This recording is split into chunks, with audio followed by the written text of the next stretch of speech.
What's up, disc golf fans? Welcome back to Gatekeeper Media's coverage of the Women's Open of Maryland, edition number 3, presented by Prodigy Disc. I'm Andrew Fish, and I'm joined here by Addie Maxwell. Hi, this is Seneca Creek State Park on a beautiful day in August as a part of the Virginia Women's Series, despite being in Maryland. Yeah, don't be fooled. The Virginia Women's Series has been a really great partner, as well as a tour that we're really excited. It was instrumental in bringing the U.S. Women's Disc Golf Championships to Fredericksburg, Virginia this year. And we want to thank our sponsors, Prodigy Disc, the Nova Women's Disc Golf Club, Nova Disc Golf Association, and Rice Properties Groups.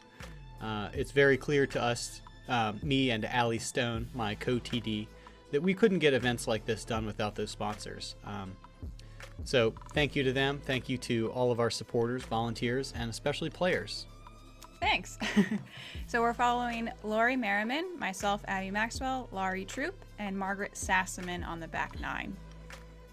As of now, everybody's still kind of in the hunt, separated only by 3 strokes. Here's hole 10. It starts wide open, and then we get into this little bit of a tunnel. It's still pretty park style, so there are gaps that you can find if you end up in the trees. And then you can't totally tell, but that basket's on a little bit of a downhill. Yeah, and I'm going to make the note here real quick. We're playing holes 19 through 27 of the Seneca Creek State Park layout, but they're going to be called 10 through 18, just for your information watching the video. I have the first drive, and I don't make it into that gap, which is a bummer. Laurie's throwing high, and she also goes to the right a little bit too much and comes down. But she comes down in the middle of the fairway, which is nice. Laurie Merriman, currently tied for the lead with you. And very nice hyzer flip. It's going to fade out a little bit, but she gets almost all of the distance. Yeah. I mean, you can't argue with that. She's through the trees, has a wide open look to the basket. Margaret Sassaman, who always puts a good move on the disc. Yeah, she's got a ton of power. Looks like she overturns this a little bit, but it's going to come out towards the middle of the fairway as well. So she's still got some yards to get to the basket, but she throws a really nice upshot. Yeah, very good spin on that, and nice control of her angle as well. I really didn't have much of a look, and then missed the gap I was going for as well. Double whammy, huh? Yeah, I was just kind of having trouble on this hole.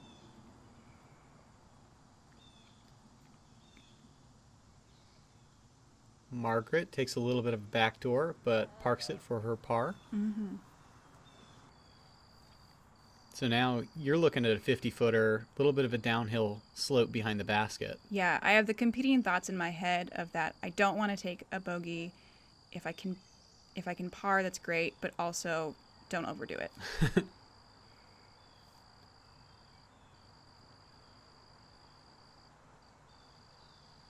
Laurie with kind of a half run there. It seemed like she may have been thinking the same kind of deal you were. Yeah. Laurie Troup has been putting down some really good putts lately. And she just misses that one. Yeah, honorable bid, right on target, just a little low. Yeah, they always have a good amount of power, are always, in range of the basket. If she misses, it's only a little bit off. So here I am taking my bogey, unfortunately. Yeah, that's a shame.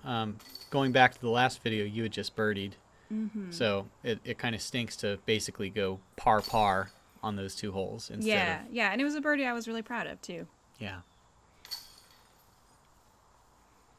Hole 11.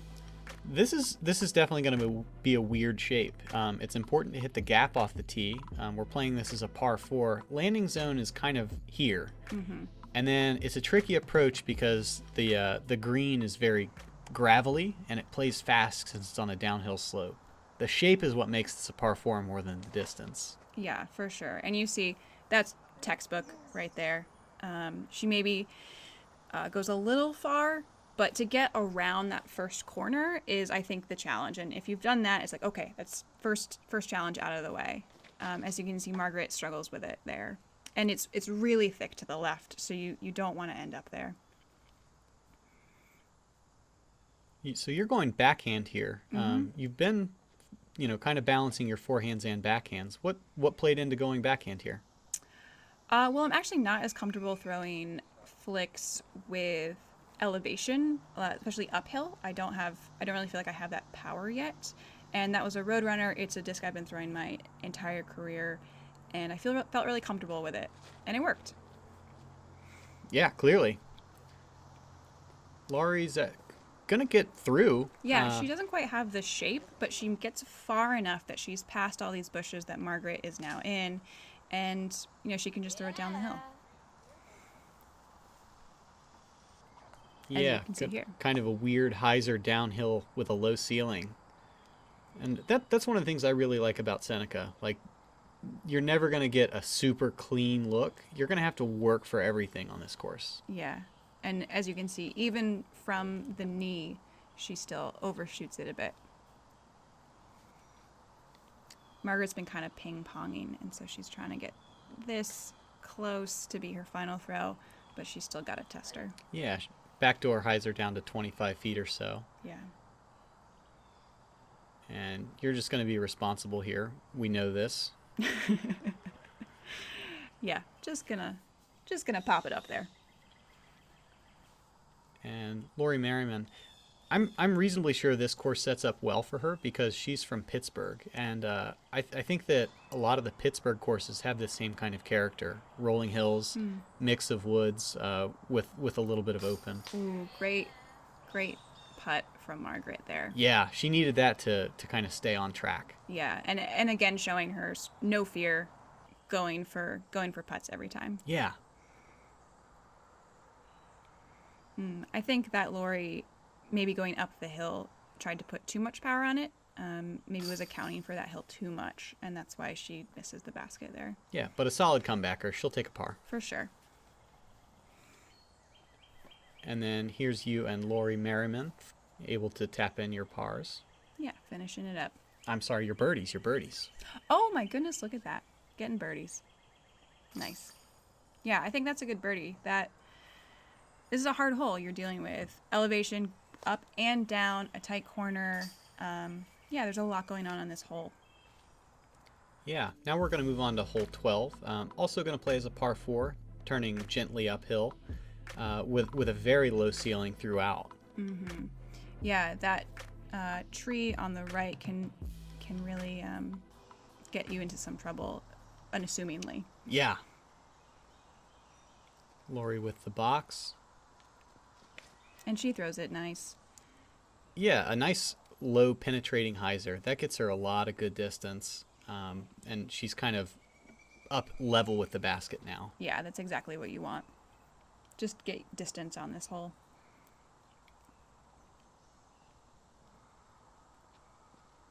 And I just early release it. I think it was pretty clear that your footwork wasn't totally committed to that shot. Yeah, I agree.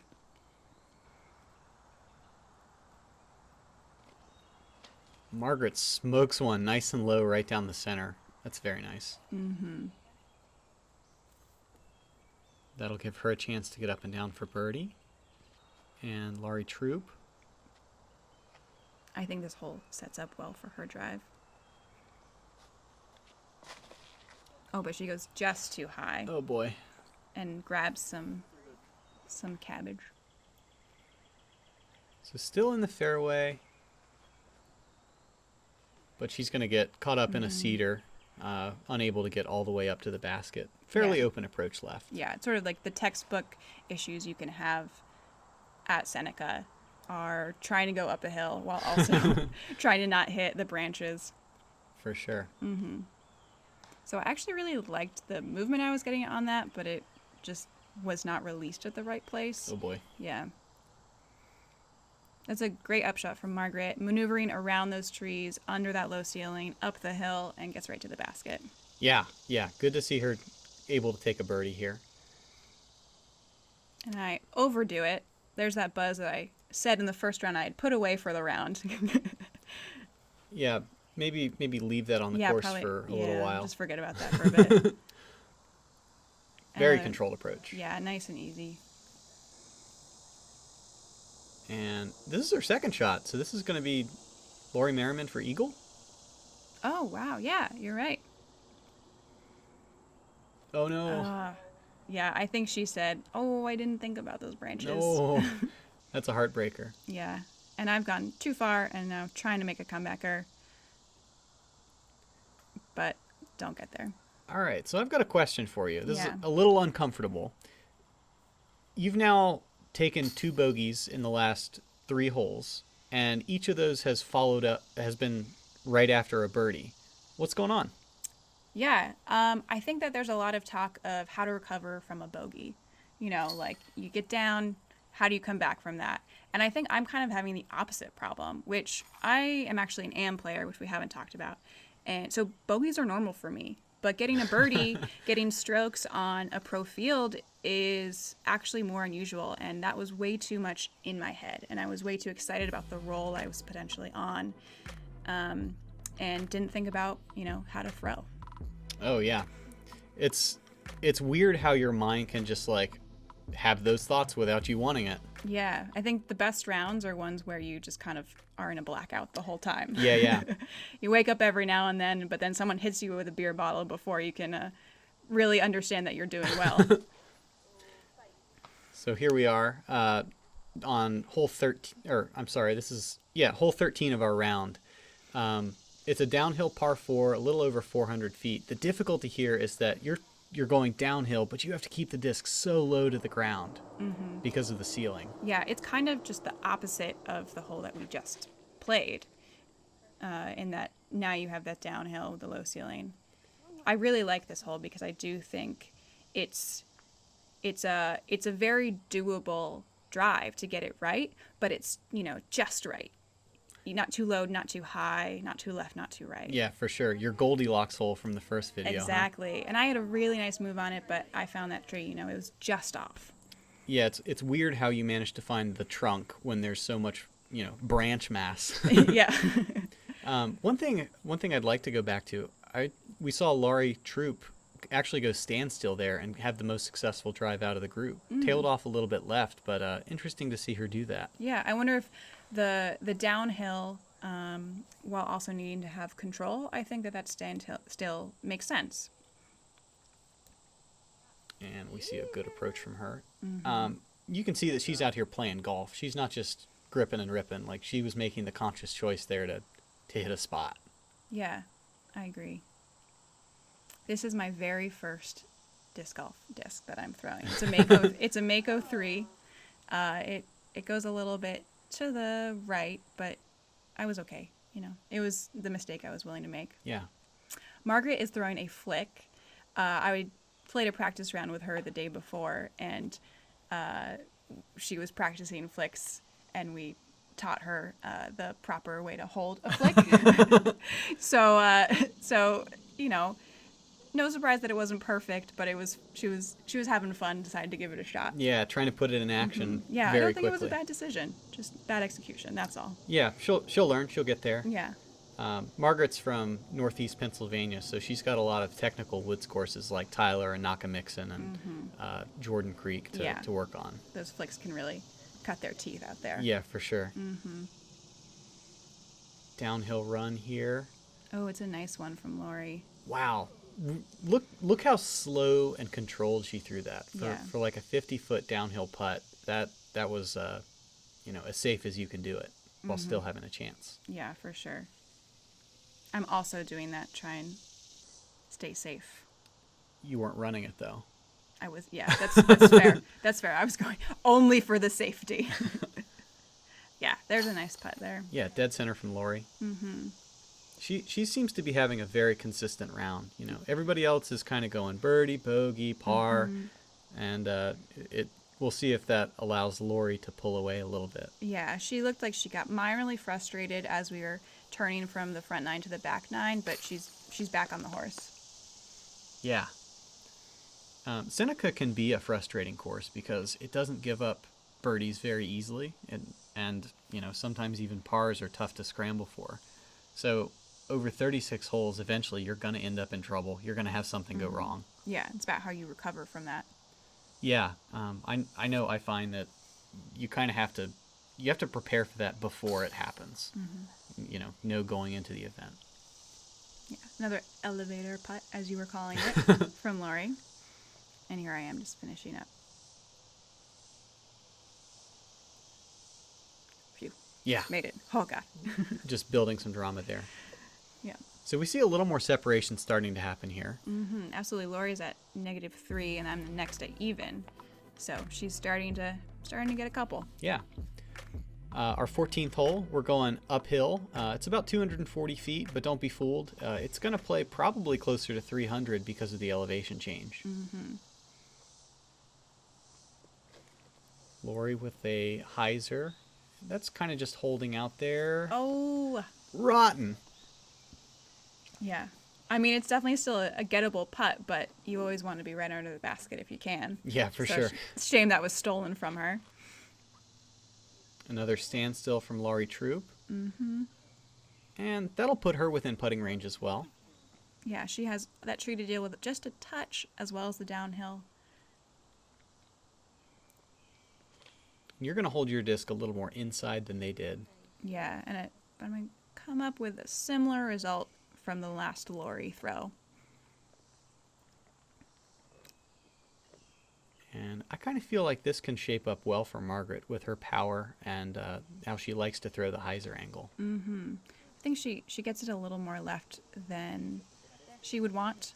I think any of us would want. Yeah. So she ends up that hill a little bit more, a little wider, and she probably could have been at the basket.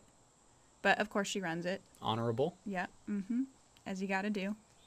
If you're Margaret Sassaman. And are you lining up an anhyzer putt around this tree here? I am. And we'll see that I don't quite get there. A little too anhyzer, unfortunately. Yeah. And you can see I feel a little silly about it. Oh, boy. Unfortunately, same happens to Laurie. I think when you're trying to control your elevation and your power because of the downhill, that tree can kind of get in your head a little bit. But no problems going uphill for Laurie as she gets her birdie. Yeah, Laurie Merriman's smart enough to not put a tree in her way. Apparently, that's the secret on this hole. I guess so. Margaret's got a bit of a comebacker, but actually it's not that much.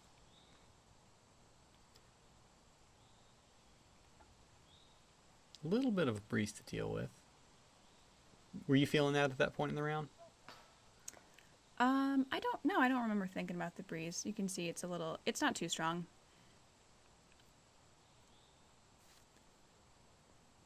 So this is hole 23 on the normal Seneca layout, and this is one of my favorite ones. It has a par 5 position that is incredibly demanding, and you can see on every part of this course how much care the locals put into it. There's a volunteer named Mr. Bill Underwood, who was one of the Seneca Creek Volunteers of the Year.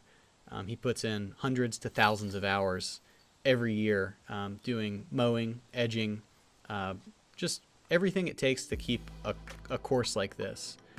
I would strongly encourage everyone to take an active role in volunteering at their course, because there aren't enough Mr. Bills to go around. He's wonderful.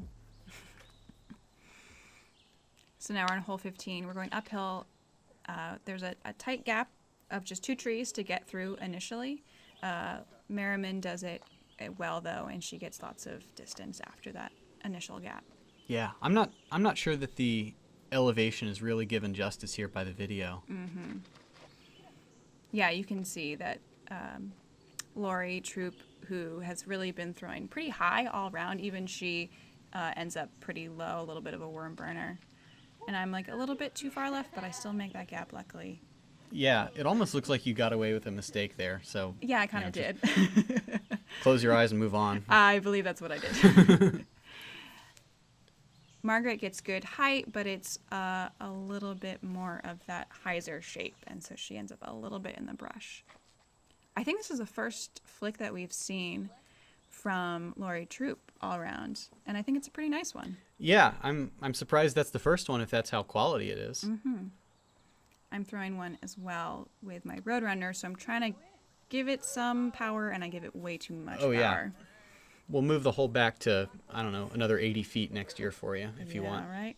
Yeah, so again, here's Margaret kind of in the cabbage, trying to both get out and then perhaps through some trees, which she gets caught up in. Yeah, that was a nice line, just one branch too high. Exactly. Classic Seneca, just one branch too high. Right. Laurie Merriman putting on a show here. Yeah, just she's making it easy, huh? Not having the troubles that Margaret or I are having. Just got to play it up the middle, turns out. It's a nice, safe run from Laurie.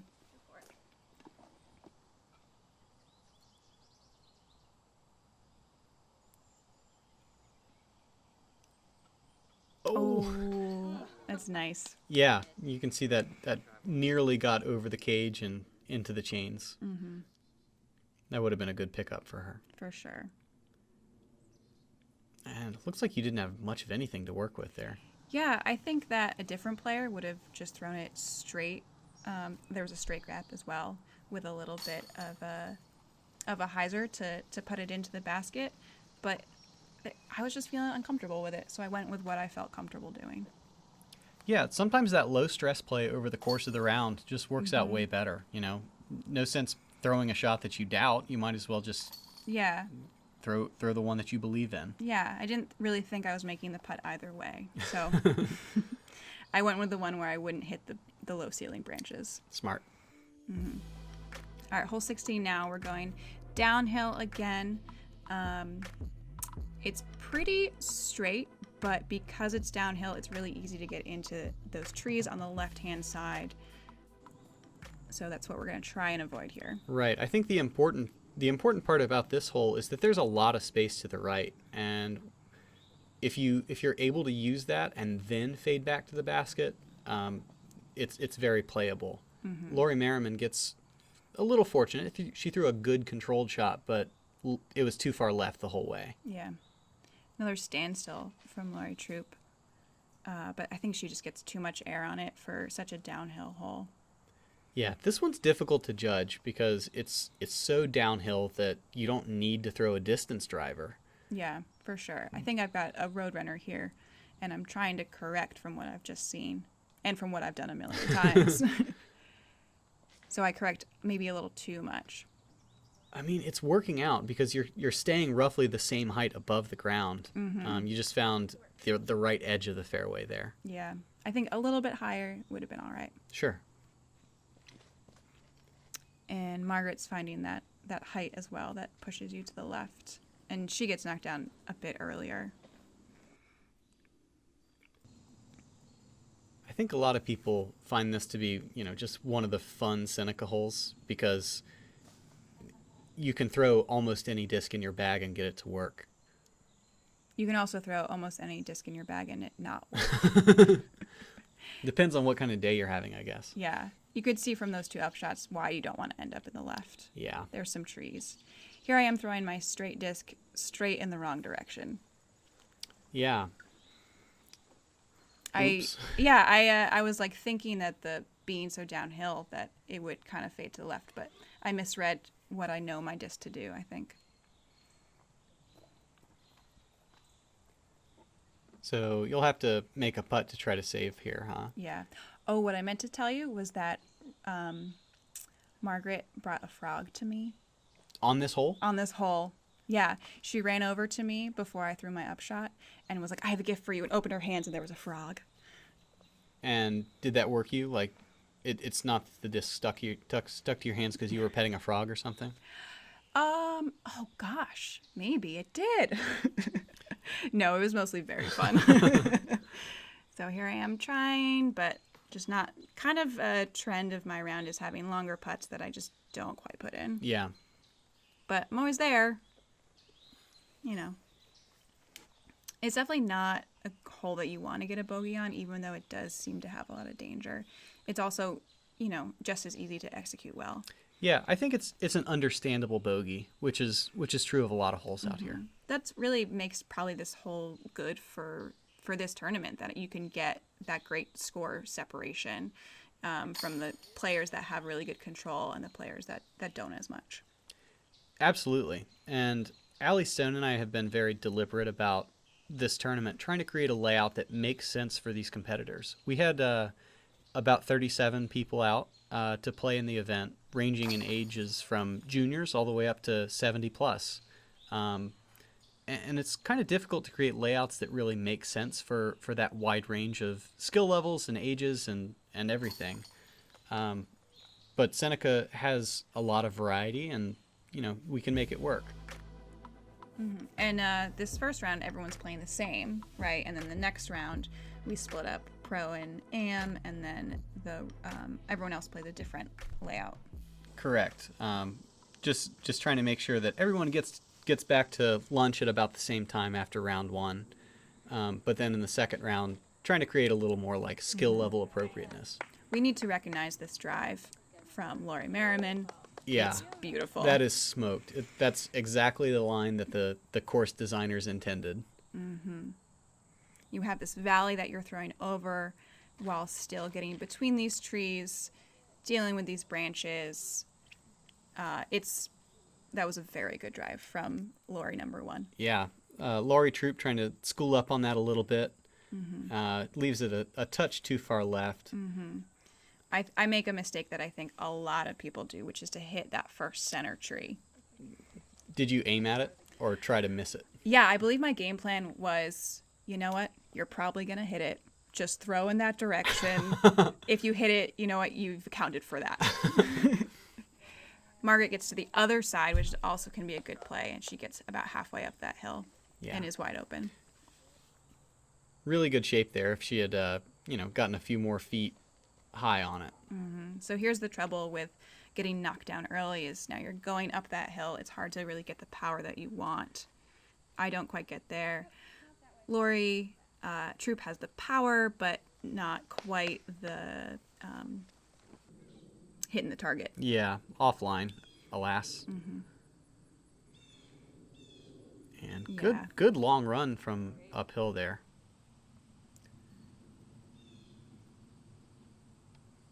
I'm jumping. I learned that jump from Lisa Fakis.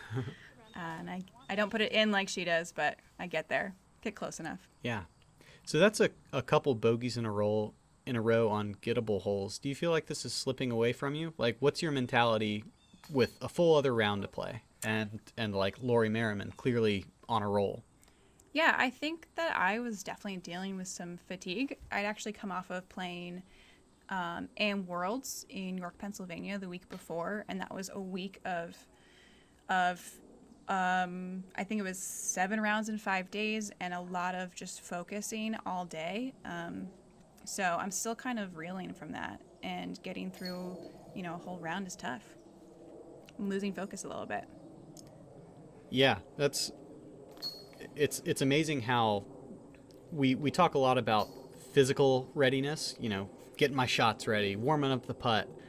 But when you get into an event like this, or coming off of another event, it can really be more the mental and emotional aspect of it. Yeah, I think that was absolutely what I was dealing with. I was just tired of thinking so hard for so long. Yeah. Or trying not to think so hard, too. For sure. Mm-hmm. Hole 18, tell us about it. We're going to play a par 3 about 225 feet. This sets up really well for a lefty hyzer or a righty forehand shot. Most of our players are backhand dominant, so that makes the line considerably tougher to work with.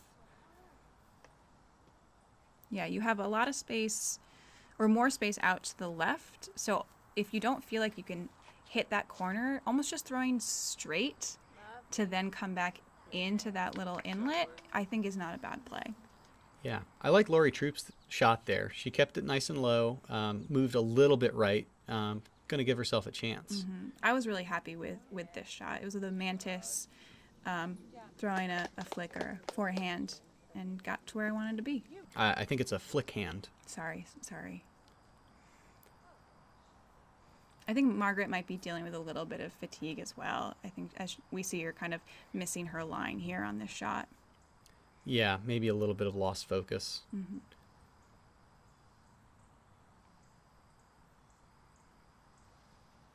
And good controlled anhyzer there. That's a great up shot. A lot of angle.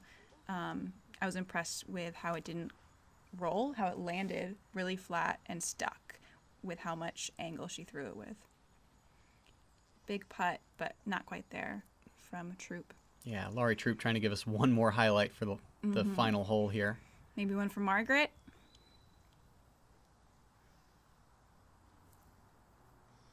No. Oh, she's close. She's always close. Always going for it. A little bit high left there. And this is your birdie look, huh? Yep. And I thought about it way too much. Oh. As we talked about, I think the same thing we talked about, where I was getting bogeys after birdies. I think again here I'm thinking, oh wow, like I can get this, I can get this. Yeah, and you almost counted on your card before you had thrown the shot, huh? Yeah, and you can't be thinking that way. You gotta just, every shot is new and fresh. Yeah. So that'll leave you at +2 for the round. Not too bad. Here's Laurie Troup finishing up next to that tree.